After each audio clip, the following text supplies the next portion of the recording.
terpisah tim 3-3 dan sempat tersesat juga. Jadi memang pada saat itu udah nggak ada makan, udah nggak ada air, panas, nggak sampai puncak, jalurnya nggak ketemu-ketemu. Untuk capai suatu keberhasilan, kesuksesan itu nggak dengan jalan yang mulus-mulus gitu. Maksudnya kita kalau lihat orang-orang berhasil ya, nggak pernah kita lihat, kalau kita lihat biografi orang-orang berhasil, nggak ada tuh yang hidup-hidup enak aja, nggak ada yang santai-santai aja. Pasti ada satu momen di hidup dia yang jadi bounce back gitu, buat dia jadi bangkit gitu ya. Betul. Luar biasa. Karena itulah sejak kecil Niken juga bercita-cita pengen punya perpustakaan pribadi. Karena ya tadi yang kegiatan literasi itu tidak banyak yang berminat, Kak. Prosesnya itu lama, panjang, dan melelahkan sebenarnya. Dan itu seringkali Niken itu ketika lagi melapak, ketika lagi berdiskusi dan hanya sedikit sekali orang yang datang yang kayak ini kok kayak nggak ada gunanya gitu kan. Kadang-kadang berpikir seperti itu. Niken selalu mengingat ada satu kutipan yang Niken sangat suka dari bukunya Leila Chudori. Dia sempat tulis begini. Jadi di buku itu dia bercerita tentang gerakan di tahun 98, gerakan mahasiswa di tahun 98, dan salah satu mahasiswa itu sempat bertanya begini, ngapain sih kita melakukan ini gitu kan?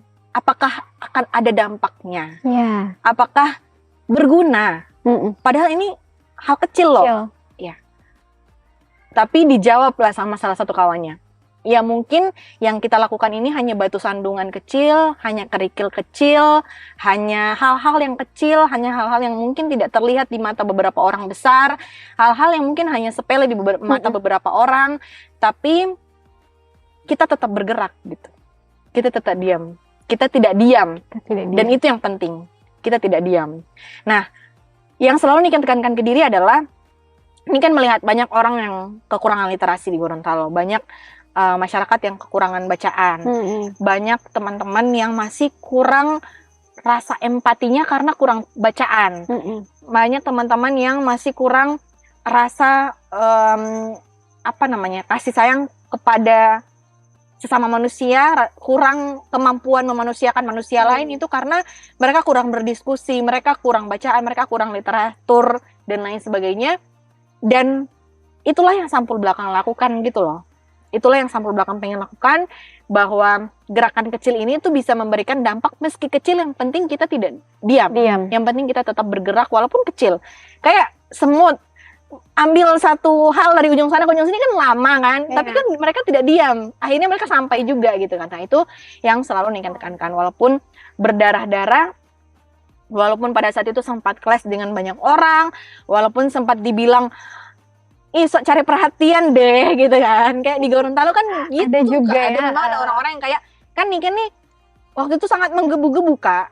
Maksudnya kemana-mana tiap hari Kamis tuh Niken bawa carrier, di dalamnya itu isi buku. Niken cari-cari tempat di mana yang melapak buku gitu kan, cari orang. Kak, Niken lihat kayaknya orang ini punya kemampuan di bidang ini, bidang fotografer misalnya, atau di bidang filsafat misalnya, dan atau politik misalnya. Niken tanya, Kak, isi kajian dong di Sampul Belakang. Dia bilang, boleh, di mana tuh? Kak, tapi volunteer ya Kak, nggak dibayar. Ada yang menolak, ada juga yang mau gitu kan, ya mau aja gitu kan. Nah, Niken cari itu semua dengan ya begitu saja. Habis itu Niken cari tempat, melapak, taruh bukunya, sudah. Nah, beberapa orang yang mencibir ada gitu, kayak cari perhatian. Apa sih yang kamu cari-cari di Sampul Belakang nih kan? Jadi memang pernah melalui fase-fase itu, pernah melalui fase menangis di pinggir lapakan buku karena nggak ada yang datang, karena hujan, karena capek, karena kayaknya nggak, semesta tidak mendukung Tuhan gitu kan. Cuma kayak lagi-lagi hal yang seperti tadi, yang bahwa sudah begitulah perjuangan, anjay. maksudnya kayak apa ya, perjuangan itu memang sunyi, memang hal-hal yang seperti itu, hal-hal yang mau menebar kebermanfaatan itu adalah jalan-jalan sunyi menurut Niken. Bahwa diskusi, bacaan, dan hal-hal yang kita mau memanusiakan manusia lain itu jalan-jalan sunyi gitu. Dan itulah nikmatnya. Makanya sejak saat itu Niken mulai berusaha untuk menikmati. Jadi ketika dia sunyi, nggak ada orang, ya udah ini memang jalan sunyi, it's okay. Dan kita lah orang-orang terpilih yang ada di jalan sunyi itu gitu kan. Niken selalu bilang seperti itu. Tuh, ngangguk-ngangguk ini di belakang kamera.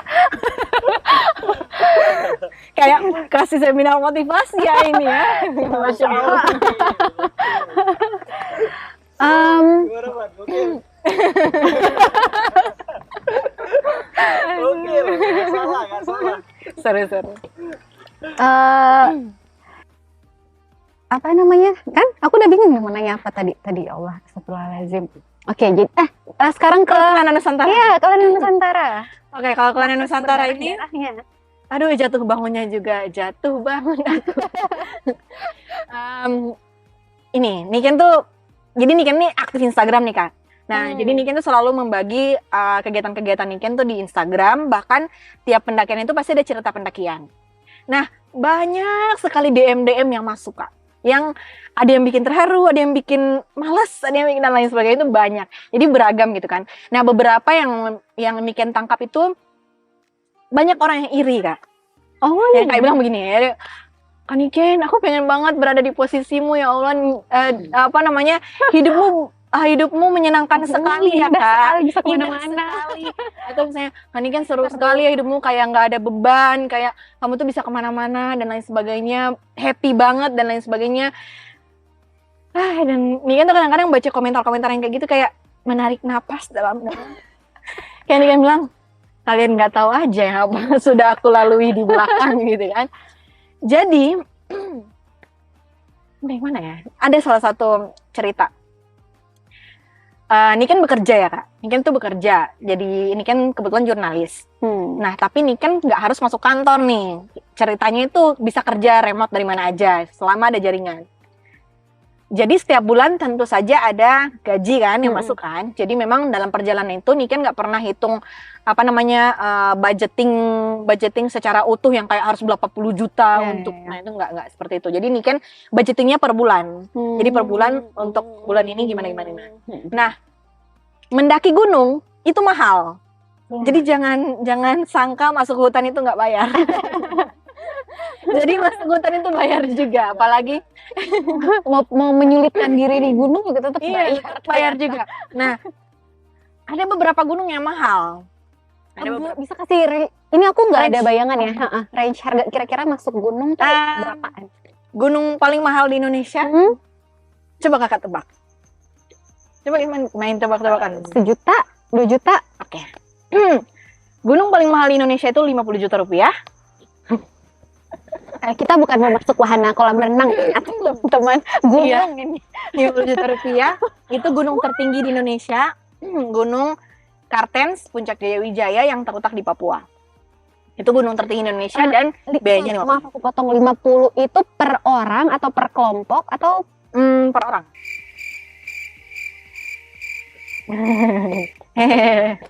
Itu paling mahal. Jadi tapi banyak kan. Nah, itu paling mahal. Paling murah ya 0 rupiah. Kan memang ada beberapa gunung kayak di Sulawesi Utara tuh nggak perlu pakai SIMAX. Cuma memang ada gunung-gunung yang mahal. Kayak beberapa gunung di Jawa dan sebagainya. Nah, kemarin waktu Niken lagi di Jawa Tengah, waktu itu Niken maraton 5 gunung Jawa Tengah. Jadi naik turun. Jadi hari ini 2 hari 1 malam turun, besoknya naik lagi, turun gitu-gitu. 5. Nah, karena 5 gunung Jawa Tengah ini mahal, jadi ya mahalnya ya paling SIMAX-nya 75.000 per hari. Jadi buat 3 hari udah berapa gitu kan. Dan nggak cuma 1 gunung doang, jadi terkuras dong Kak dompet ya. Tapi memang itu berada di perhitungan juga, misalnya gaji Niken sekian nih, jadi Niken udah perhitungan. Cuma kan gaji Niken nggak banyak ya, maksudnya nggak se orkai itu gitu. Niken nggak banyak duit, Niken cuma sok banyak duit aja. Jadi kira di Indonesia. Nah, gaji Niken tuh sedikit. Jadi kalau mau sesuatu yang besar, mau sesuatu yang mahal, jadi harus mengurangi porsi yang lain. Nah, karena naik gunung maraton 5 gunung Jawa Tengah ini sangat menguras dompet. Alhasil di balik itu Niken kesulitan untuk memenuhi makan 3 kali sehari. Nah, memenuhi makan 3 kali sehari ini hanya salah satu contoh yang kesulitan yang Niken temui di balik Kelana Nusantara. Jadi pada saat itu Niken 1 hari itu hanya membeli, kalau harus beli ya, Niken hanya membeli 1 porsi makan. itu biasanya Niken beli tempe penyet atau ayam penyet, ya tergantung ketersediaan yang Niken bisa temukan kan. Satu hari satu kali. Tempe ini dimakan untuk 3 kali makan.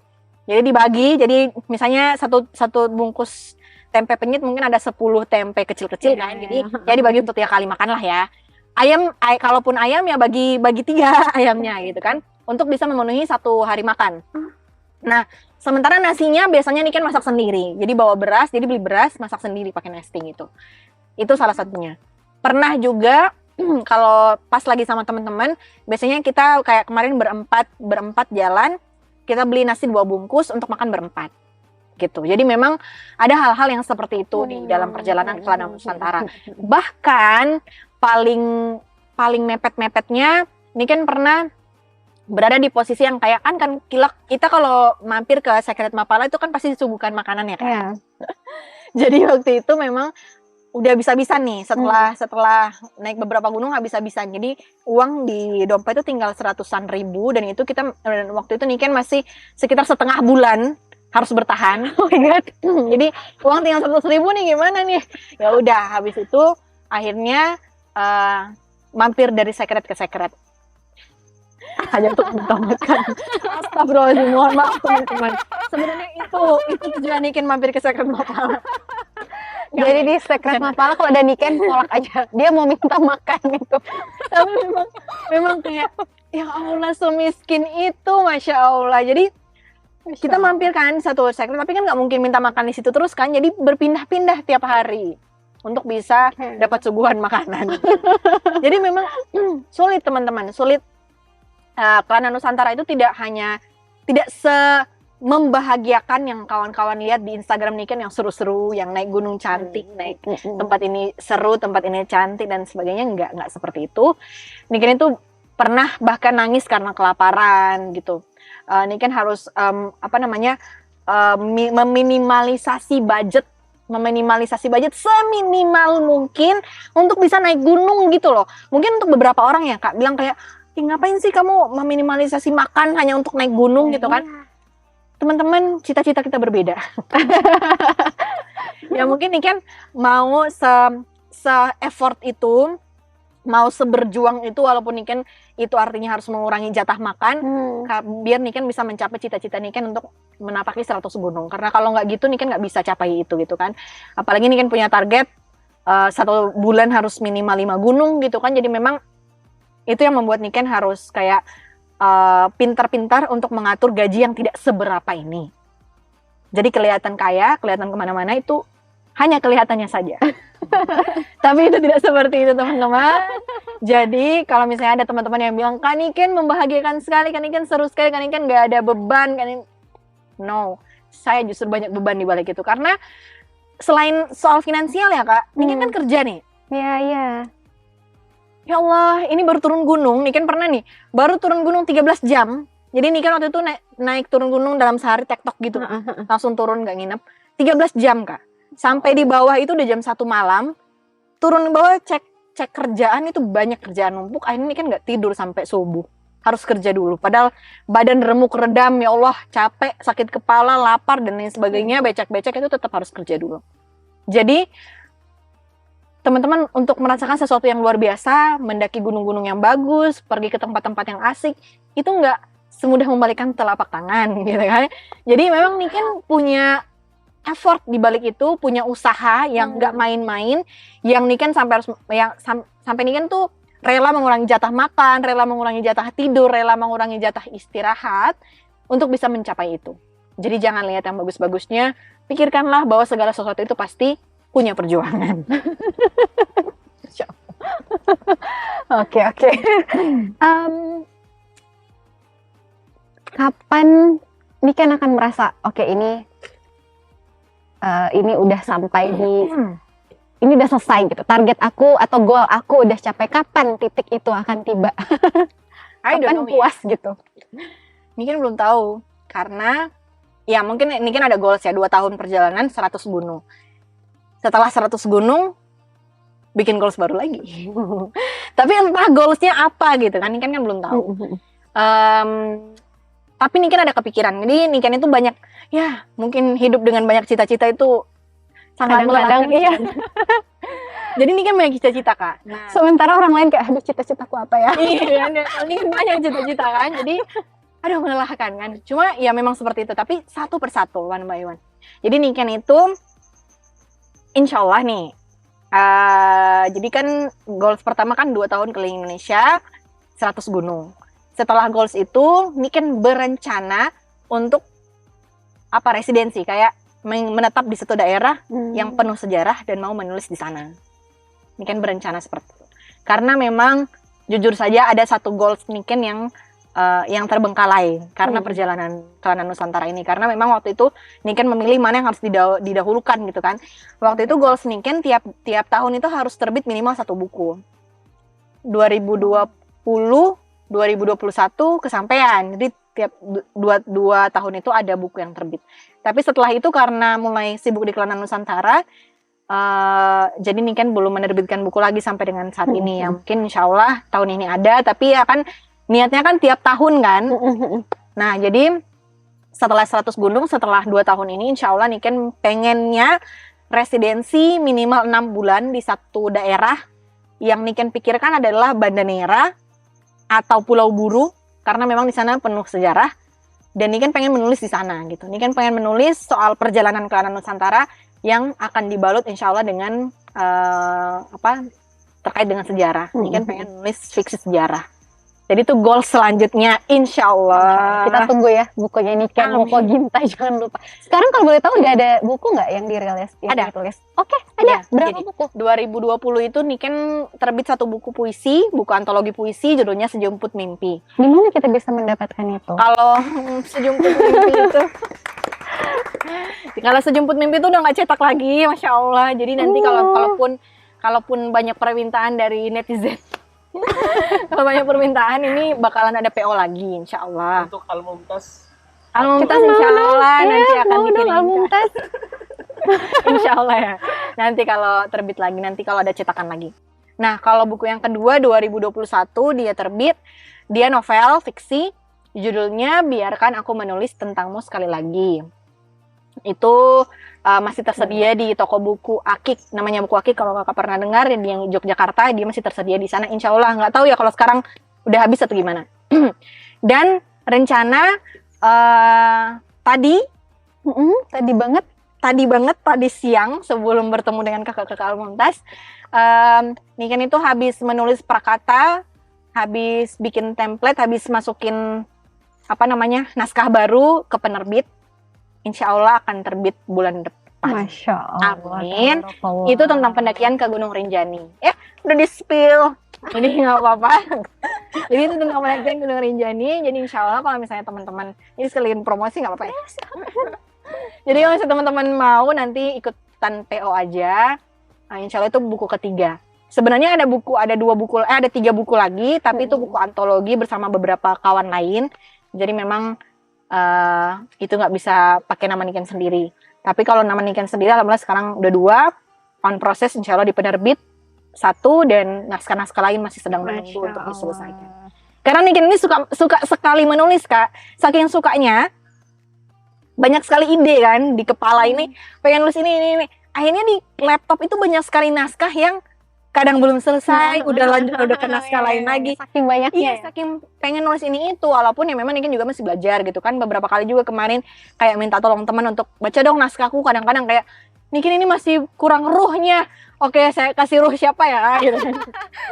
Karena memang menulis itu tidak mudah kan. Makanya kadang Niken gregetan juga Kak kalau misalnya netizen ini kan mulai kayak, kan ini kan kapan cerita pendakian Binaya dirilis gitu kan. Ya Allah, menulis itu tidak mudah guys.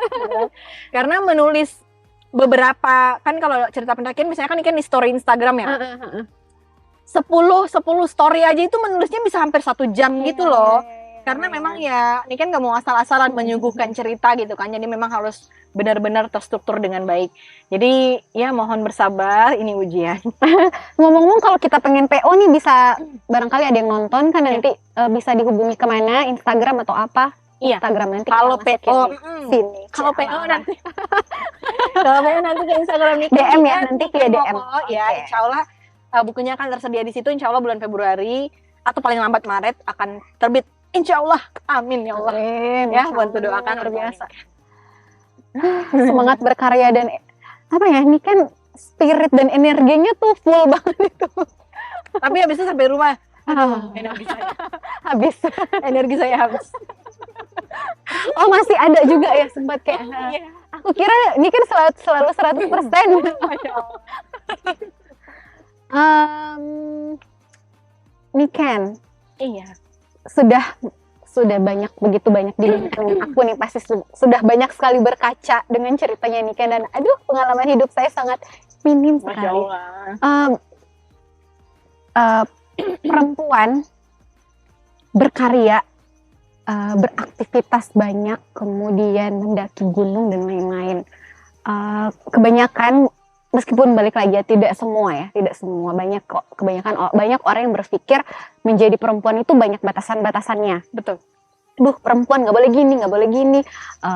Adalah banyak sekali batasan-batasan yang mendiskreditkan perempuan. Gitu. Sementara kita punya sosok Niken di Sulawesi Utara yang menulis, punya karya yang banyak, bekerja juga, kemudian membangun sampul belakang, ada juga Kawanan Nusantara. Gimana sih membuka gitu pemikiran orang-orang bahwa perempuan juga bisa loh berkarya, bermanfaat untuk orang banyak gitu, dan bekerja. Ya. Sebenarnya ini salah satu hal yang menjadi motivasi Niken untuk terus berbagi lewat Instagram. Karena Niken adalah orang yang sangat menolak patriarki. Tolak patriarki. Niken adalah orang yang sangat menolak patriarki.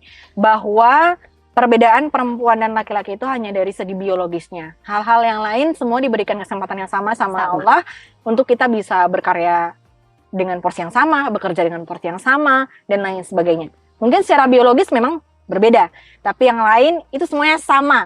Jadi untuk kawan-kawan, terutama kawan-kawan perempuan di luar sana yang mungkin sampai dengan saat ini masih merasa, saya perempuan, masa saya bisa apakah saya bisa? Saya perempuan, apakah saya bisa melakukan hal ini, hal itu, dan sebagainya? Kamu bisa. Karena perempuan itu punya semua elemen untuk bisa melakukan semua hal yang sama dengan laki-laki. Ya, perbedaan perempuan dan laki-laki itu hanya secara biologis, bahwa laki-laki tidak bisa mengandung, perempuan yang bisa mengandung, dan hal-hal yang lain secara biologis. Tapi selain itu, teman-teman mau kuliah tinggi-tinggi, mau berpendidikan setinggi apapun, mau naik gunung setinggi apapun, mau bekerja di lini apapun, mau berkarya di bidang apapun, itu semua boleh dan sah-sah saja. Tidak ada yang istimewa dan tidak ada yang bisa melarang itu. Bahwa hal itu hal biasa yang lumrah yang bisa saja terjadi. Bahwa ketika perempuan melakukan hal yang sesuai dengan apa yang mereka inginkan, itu berarti mereka sedang menggunakan elemen dalam diri mereka sebaik-baiknya untuk mencapai apa yang mereka inginkan. Itu bukan karena mereka diberikan kesempatan, oh no, kita tidak boleh diberikan kesempatan oleh orang lain, tapi kita harus merebut kesempatan itu karena kita perempuan yang punya semua daya elemen yang kita punya itu ada dan berharga. Jangan menunggu diberikan kesempatan, tapi rebutlah kesempatan itu karena kita punya kesempatan yang sama, kita punya kemampuan yang sama, kita punya elemen yang sama, kita punya porsi yang sama. Jadi jangan lagi menunggu untuk diberikan, disuap dan lain sebagainya, tapi rebutlah, ambillah kesempatan itu karena itu memang milik kita. Masya Allah, luar biasa. Terakhir, satu pertanyaan terakhir dari aku. Setelah punya sejuta pengalaman, momen-momen up and down, kemudian yang berdarah-darah tadi, menurut Niken, makna hidup itu apa sih? Aduh, ini filosofis. Makna hidup. Sebenarnya dari segala perjalanan yang sudah Niken lalui, Niken percaya bahwa setiap orang punya caranya masing-masing untuk mencari makna hidup, untuk mencari arti dari hidup itu sendiri. Dan barangkali memang banyak orang di dunia ini yang belum menemukan jawaban itu. Niken tidak tahu apakah Niken sudah menemukan hal itu atau tidak, tapi Niken selalu percaya bahwa makna hidup bagi seorang manusia pada umumnya adalah berbagi, berempati, bisa merasakan kedukaan maupun kebahagiaan orang lain, dan mampu memanusiakan orang lain, memanusiakan manusia lain. Kita hidup tidak hanya berdiri di satu titik dan ada di poros diri kita sendiri, tapi di sekeliling kita itu banyak manusia lain, banyak orang lain yang perlu kita tengok, entah untuk kita bagi kebahagiaan ataupun kita berbagi kesedihan dan kedukaan gitu. Jadi dari segala penjuru tempat yang Niken datangi, segala tempat yang Niken sudah pijak, yang selalu Niken syukuri adalah Niken bertemu dengan banyak orang, dengan banyak pasang mata, dengan banyak bentuk pemikiran orang-orang, dan dari sana Niken belajar bahwa kehidupan tidak berporos pada diri Niken, bahwa hidup ini akan terus berjalan walaupun Niken tidak ada di sana. Jadi yang paling penting adalah kita terus bergandeng dengan orang lain, kita terus percaya bahwa apapun yang kita lakukan, yang paling penting adalah bisa berbagi dan bisa memberi manfaat untuk orang lain. Masya Allah. Luar biasa. Niken, ya Allah, alhamdulillah. Ini sebetulnya ya, kalau tidak mengingat durasi yang panjang ini, mau 2 hari 2 malam kita podcast. Karena masih banyak sekali yang mau ditanyakan, tapi mungkin nanti di belakang layar saja kita cerita-cerita. 3 hal mungkin dari 2000 hal yang bisa saya ambil dari Niken. Itu yang pertama adalah ikhlas memberi manfaat sama orang banyak. Kemudian mau belajar, selalu mau belajar untuk apapun yang ingin dilakukan. Dan yang terakhir dan yang paling penting adalah tidak lupa sama Tuhannya dimanapun dan apapun aktivitas yang sedang dilakukan. Dan itu luar biasa sekali. Satu lagi, perempuan bisa berdaya sama dengan laki-laki. 4 tadi. Oke, tadi Niken, terima kasih banyak. Masya Allah, tabarakallah, alhamdulillah. Terima kasih sudah sharing-sharing dengan Al-Mumtaz. Semoga pasti, dan nggak semoga, ini pasti mas semua yang nonton, aku aja yang mendengarkan tadi terkesima luar biasa dan banyak sekali belajar. Semoga kita bertemu lagi di lain waktu dan aku bisa mengambil banyak pelajaran lagi dari Niken. Semoga tercapai goal-goalnya ke depan. Amin. Semoga semakin bermanfaat untuk banyak orang. Amin. Semoga apa yang diharapkan bisa segera tercapai. Amin. Allah. Terima kasih banyak, Terima kasih Niken. banyak. Terima kasih Al-Mumtaz. Iya, kita undur diri dulu. Terima kasih banyak. Assalamualaikum warahmatullahi wabarakatuh.